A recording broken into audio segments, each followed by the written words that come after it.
Greetings. Um, what we're going to do for this session here, we're going to talk about ceremonial magic. We're going to get a little bit into that. We're going to kind of go through the basics. Working with this magic, cover the basics of what magic is, invoking and evoking spiritual energy. There's a difference. We want to kind of get into that.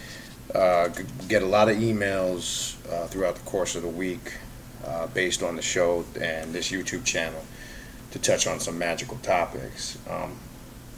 Now, last show, people that listened to the last radio show, we were kind of dealing with the chakras. We kind of were talking about the root chakra and how it needs to be grounded. And in relation to that, we were talking about certain magical principles one can do, for an example, to assist in the proper functioning of your root chakra. Now, as we know, your root chakra is located between what we call the navel or the belly button and the anus and the groin area. It's an earth chakra. It's rooted and grounded to the earth. The color that's synonymous, we got into some of the colors: red, some say kind of a pinkish color, brown, mauve. Any shades of red, reddish brown are associated with the color, that the frequency that it vibrates at. We were also explaining you can work certain candle and color magic to activate that chakra. Red candles actually work very well when trying to activate that chakra. So we want to kind of touch on the energies, how to work with them, certain things you can do, but get into the basics of it because people want to know, how that's done. So let's talk about a system in magic, for an example. I'm going to take some basic principles out of a book called The Complete Book of Spells, Ceremonies, and Magic by Majin Gonzalez Whippler. It's an excellent book. It'll teach you some of the basics of magic. When doing ceremonial magic, as opposed to individual magic, because there's different types of magic. You can do magic in a collective setting with a group, or you can do it individually, personally, for your own personal practice on a personal level, just with you. So we're more or less talking now specifically. We're going to touch on this for ceremonial magic in a group setting. Now there's a ritual called, in most magical systems, called the middle pillar. The middle pillar is key in order to work ceremonial magic. You'll find in many different systems of magic what they call the middle pillar. There's a banishing and an invoking ritual that needs to be done before you work ceremonial magic. So let's read a little bit about it. We'll get the brief explanation from it. The preceding ritual, meaning the middle pillar, is usually used before a magic ceremony to invoke power and protect the magician. It is often used before meditation and concentration exercises, exclusively designed for the spiritual development of the initiate. Its counterpart, the banishing ritual of the pentagram per se, is used to dispel evil influence, to heal, to create peace, and to end a magical ceremony. The ritual of the middle pillar is used by the magician to identify with the Godhead and to energize his vital centers before practical work. After completing the ritual of the invoking pentagram, the high priestess prepares for the ceremony of the middle pillar. In this ritual, he or she absorbs the tree of life into her being, for which reason she now visualizes the front of her. 2 long columns of shining marble. The column on the right is white, that on her left black. These are the columns of mercy and severity of the tree of life. The high priestess replaces her personal spiritual sword or implement on the altar and faces the west and moves backward until she is standing between the imaginary columns. We're talking about also a mental visualization here.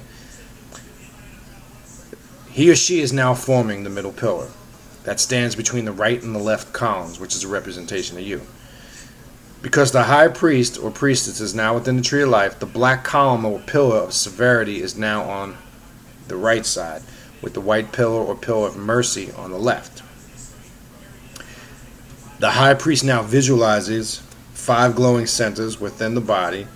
These Kabbalistic spears are similar in essence to the chakras, though they were only 5 instead of 7. These centers, believed to be points of contact between man and God, we're talking about the chakras, are identified with the 5 sephiroth that compose the middle pillar in the tree, namely Kether, the invisible Da'ath. If you're familiar with Kabbalah, you know what these center points represent. Tiferet, Yesod, and Malkuth. Accordingly, the high priest visualizes Kether above her head, which is on the tree of life. When you look at where Kether is located, that would be your crown chakra. Da'ath at the throat, Tiferet at her solar plexus, Yesod at the reproductive organs, and Malkuth at the feet. All right. To give you the basics, this would be what they call. I'm not gonna read through the whole thing because it gets a little starts to get drawn up. The middle pillar. What you're doing in this ritual, you're basically creating a mental visualization, a mental magical system that you're actually doing, where you're creating 2 pillars which represent those balancing energies as described. You're focusing those 2 energies on both sides of you, and then you're visualizing the balancement of those energies of you being in the middle. You would be that middle pillar. You are the conductor for both of those energies. You are the center of the ground, or the vessel to transfer and receive this energy when working spiritual magic. So this always has to be done before ceremonial magic is done, what they call the middle pillar ritual. Next thing I want to kind of get into, we'll talk a little bit more, is invocation, and people get these 2 things confused. Evocation. Okay, evoking or invoking. Okay, or invocation or evocation. 2 different things. And some people sometimes, when invoking spirits, when you're working with spiritual energy and you're working with, as it mentioned, the Godhead energy or different aspects, say for an example, just so we're clear, say you wanted to tap into the Set or the Satuk energy, which represents unlimited potential, as we talked about, pure chaos in a sense, undefinable, unlimited boundaries. Say you wanted to tap into the Tahuti energy, the knowledgeable aspect of it, for intellect, being Tahuti represents the scribe, the recorder. He represents wise intelligence, was the master at keeping the spiritual records and keeping them sacred. Say you wanted to invoke that spiritual energy. Okay, there's a difference when you invoke as opposed to asking or doing it in a form of prayer. That's not how spiritual magic works, because you're not praying. You're not asking in the sense at a pure hope. You're invoking the spiritual energy. By doing this middle pillar ritual, it prepares you to get into the aspect, for an example, to invoke the particular energy of the spirit or the deity. And let's get a brief definition of what that is. I want to make that clear and differentiate between asking in a prayerful manner, which doesn't exist, it's not a reality. It's basically you invoking the energy that it represents by the latent powers that exist within yourself. That's what the middle pillar ritual is about. The middle pillar ritual is about activating those energy forces. Because as it said in there, when we just read the brief explanation of it, it says you're activating what we call those spiritual chakras, those higher chakras, the crown chakra. It mentioned the sacral chakra, the heart chakra. It mentioned the root chakra towards the end. So you're activating 5 key chakras to tap into that spiritual energy, because we know these spiritual chakras, when activating and vibrating at the correct frequency, can be powerful conductors of the spiritual energy and consciousness. This is what this is talking about. So let's get a brief definition of what invoking or invocation is. It says, Invocation is the calling down of force from higher planes and then earthing it within the magician's consciousness. All right, so that's the difference between invoking a spirit or trying to pray in a ridiculous manner to someone unforeseen force that you're claiming exists. All right, so I want to say this again. It is within the magician's consciousness.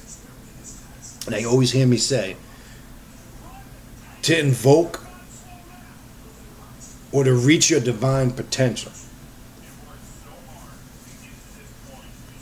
you can't do it going outside of yourself, because the energy that we're talking about here, the solutions that we're talking about here, and to get that higher level of understanding and understanding and to tap into that divine consciousness, you have to go within. And when you're invoking the spirit, you're not going outside of yourself in the sense that you're worshiping something fictitious, as I've said a million times, per se, as they say in Christianity, or monotheism, the belief of some spook or spiritual God that exists outside of you in this place called heaven, and this God is controlling all the strings. Now, fear, as I've talked about before, some people can't relate to spiritual magic and some of these principles out of pure fear and ignorance. And fear enslaves people, it controls people, and individuals that know how to work off of the emotions stay empowered due to fear. I've always said a million times over and over that monotheistic religions, and the main three, being Islam, Christianity, and Judaism, are fueled by the fire of the concept of fear. And simply what I mean by that is, all three of those religions will say on one hand that you have free will to do whatever you want, but then on the flip note, they'll turn around their God of the Bible and the Quran, though, if you don't do what he says and follow the laws of these religions to the T, you're going to burn and go to a place called hell. So let's establish this. Free will isn't free, because how you exercise your free will determines on the type of spiritual energy that will return to you. So it's not free because you have to determine, are you willing to be receptive of the spiritual energies that come back, quote unquote, how you perceive it, good or bad. So let's establish that free will isn't free. Religion is fueled by this emotion called fear, because most people stay in it out of fear of what I just said, going to this place called hell and burning in eternity and all these other spooky concepts they come up with to keep people mentally enslaved and fear. This is why some people can't relate to spiritual magic, because they don't want to take the sole responsibility of them being responsible for their own divinity. So it's easier just to accept that there's a force outside of yourself that is in control, and as long as you worship it and rever it and honor it and do as you're told, you're going to make it to this place called paradise or heaven. That's easy to believe in that bullshit ass fairy tale, as opposed to doing real alchemy or alchemical work, real magic, and realize that the divine creator, or the essence of the divine creator, resides within, and the power is within, not without. So these are your people that are fueled by fear. To continue on, let's continue on this definition of invocation. It goes on to continue and say, this can be achieved by rituals such as the ones described, or through meditation, concentration, visualization, and a host of other methods.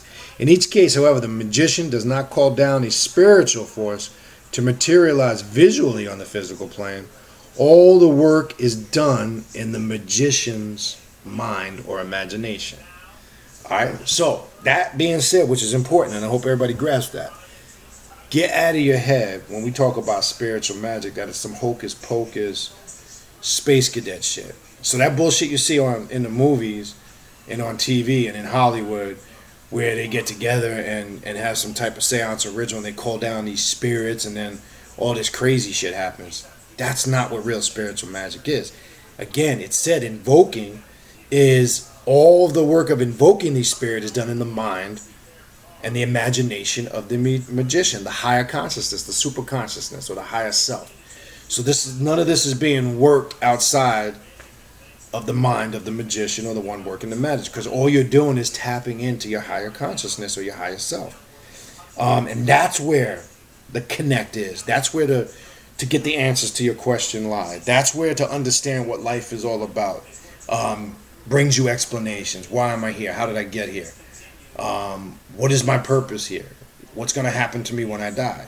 What is the process of death? And when one soul goes through the transition of physical death into eternity, or what we call eternal life, as the ancient Egyptians call, what is that process? All right. Now, I said this. That's the $1 million question. Word verbatim, nobody. I don't give a shit what you read. I don't care what you think you know. I don't care how much you've studied. There's nobody walking the face of the earth that can tell you word verbatim in detail what's going to happen to you specifically when you physically die and continue your transition on into a spiritual or being of light and energy. Nobody can explain that to you. And this is why most people flock to different schools of thoughts, different philosophies, or get caught up in these religions, because it's the fear of the unknown. It's the fear of death.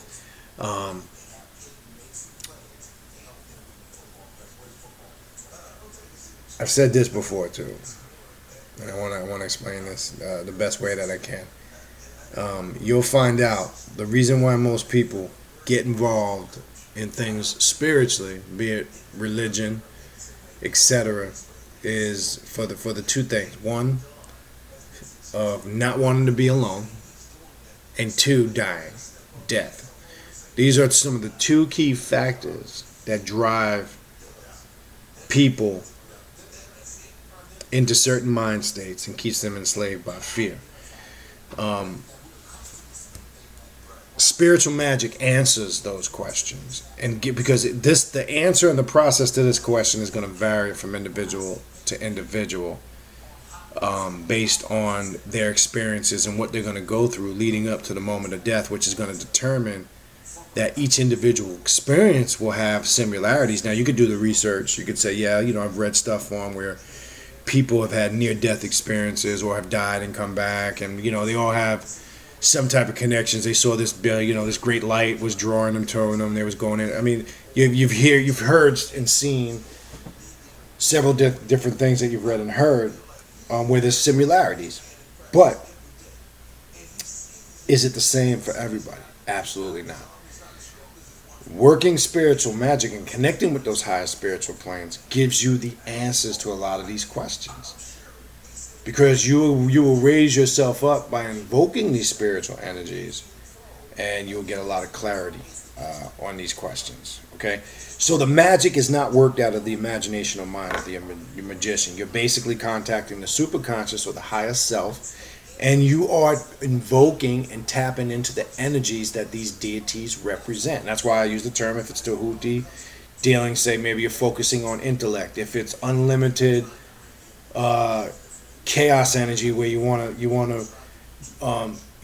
absorb those energies and use the transitional powers of those energies on a level where you want to use the chaos energy to reach your unlimited potential, because it's undefined. There is no boundaries. That's another energy to work with. If you wanted to invoke, say, the Yoruba deities, say it was the warrior aspect. If you needed to be aggressive for spiritual protection, you might want to contact the energy that Ogun represents, or a warrior type of energy. I'm using these as examples because what you're supposed to focus on when you're doing the spiritual magic is invoking, or when you're invoking these spirits, you're really invoking the energies that these spirits represent. So that's very key to understand. All right. So that's invocation. All right. What I at least want to get through, and I'm not going to make this post too long. We'll come back to this. Let's get into what evoking or evocation is. All right. This is something different. On the other hand, this calls for the actual materialization of the spirit that is being contacted. The antidote in an early chapter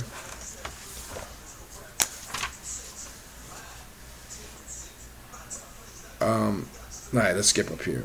The ancient grimoires or books on ceremony magic are full of instructions on how to conduct conjurations, incantations, and the summoning of spirits.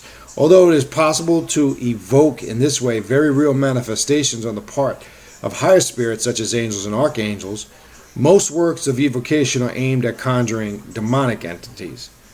Modern magicians are moving away from these practices, not only because they seldom bring actual results, but because there are real dangers of psychosis in the form of demonic possession. As we have seen, the magician works takes place in the deeper levels of the unconscious, in which dwell all forms of instinctive and destructive forces that are under the control of the conscious personality. These forces are the demons invoked by the magician in many conjuration ceremonies. If this ritual is successful and the magician is able to open the gates of the unconscious of his unconscious, these forces rush to the surface of the personality, overpowering and often destroying it. If the magician does not know how to control them, this is often the case, unfortunately, and these are the many psychiatric records that vouchsafe this statement. Now, all right, in evoking or in evocation is now again invoking the materialization of this spirit or energy. And as explained, this could be good or bad. It's still explained you're tapping into the dark depths or the very intricate depths of the unconscious mind. And you're conjuring the manifestation of the energy of the spirit, which can have several different effects, good and bad. You have to be careful when doing the evocations because, believe it or not, some people can open up what we call portholes or dimensions, and some of these energies or spirits can come through, but some people are not skilled in sending them back out. Now, you've probably seen, and people watching this and have research, seen people try to conjure up the spirits through mantras and group settings.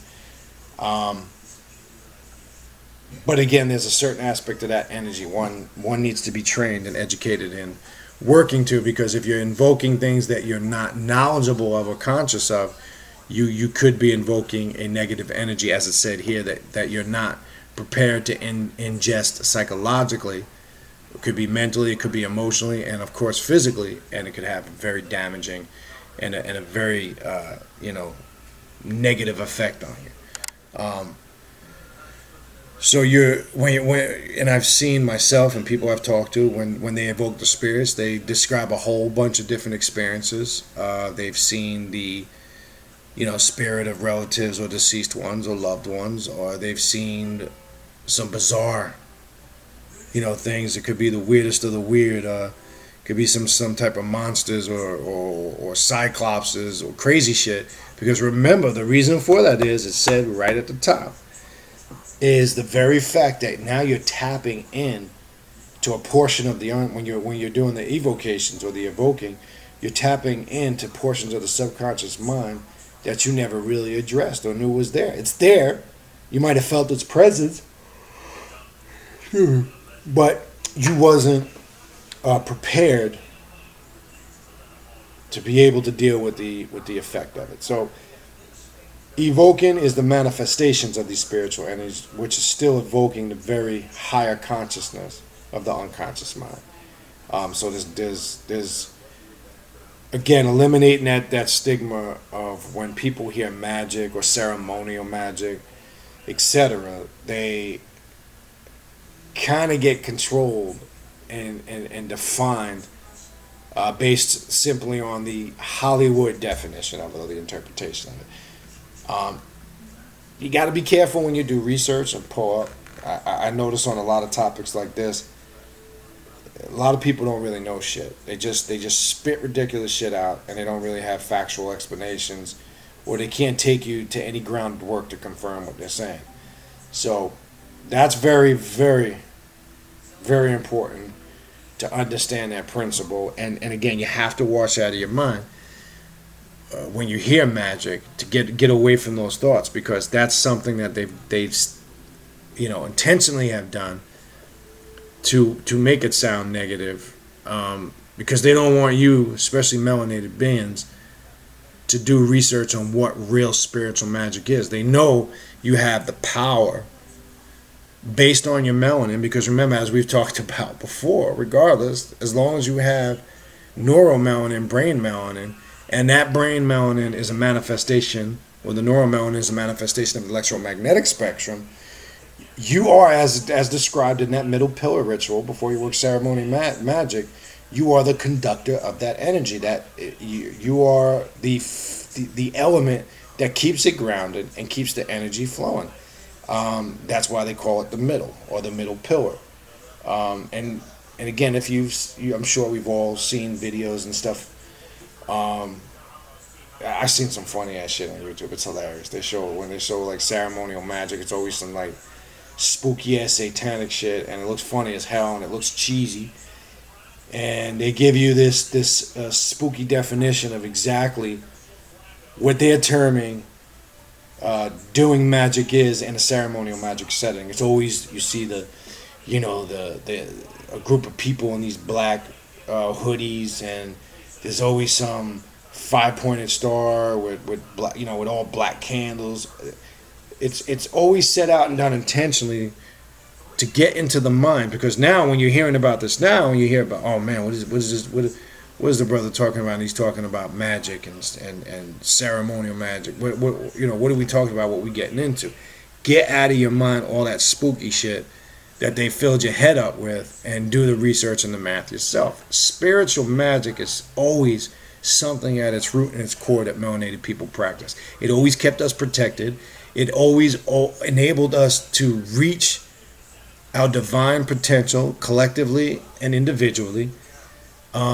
It's a taboo, and it fears people, because if we got back to working our spiritual magic, things would change for us in a heartbeat. The demons that are keeping the masses controlled, they know this. But that's not even what the problem is, because they're not going to refute this information. The problem is convincing melanated people, because melanated people are the ones that are going to be more of your opposition than what you claim the so-called European or white person would be, because they're set in their old school ways. Their old school ways. They still think in 2015 that this is back in the 70s and the 80s, and they fear change. You understand? So once one is able to clear the mind of the illusions and the misconceptions of what spiritual magic is, then the path becomes more clear. And you will find the individual now will be able to kind of think and reason things out. And again, you will find when working a lot of this spiritual magic, things will start to drastically change for you on all levels. Because remember, as defined, real spiritual magic is the manipulation of the subconscious mind. That's simple. And I want to close it and leave it with there, because I just wanted to touch on the basics. But ceremonial magic is again something that we all need to be practicing individually and collectively. This is our spiritual protection. This is what's going to get us to the next level. We've gotten so far away from this, as I've said a million times before, because we have all these people who claim to belong to the conscious community. We have all these wannabe Egyptian, as I call them, Google scholars. The same Negroes that are doing these YouTube videos and then telling you the white man's the devil, but quoting all the white man's sources. They're doing PowerPoint presentations and throwing the names of white folks at you to validate the blackness of their Egypt. There's too much of that bullshit going on. And there's no spirituality in any of it. Because we don't stop to think, all these so-called conscious groups, where's the spirituality in it?